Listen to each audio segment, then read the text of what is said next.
lakay. Iba na naman ang style ng ulap dito sa amin. Ano? Maraming makakalap na isda bukas yan pag ganyan.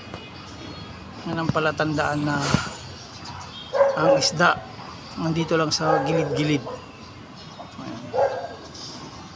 Kaming mga malapit sa ilog tsaka sa dagat, yan ang palatandaan namin. Maraming isda na gumigilid sa pampang. Yan ang palatandaan pag ganyan ang ulap. Yan o. Kaya kumpul-kumpul ang isda pag ganyan o. Ganyan.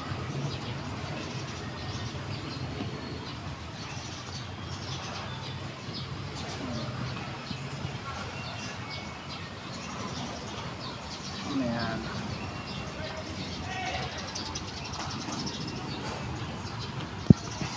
Lalo yan sa lugar na yan, yan.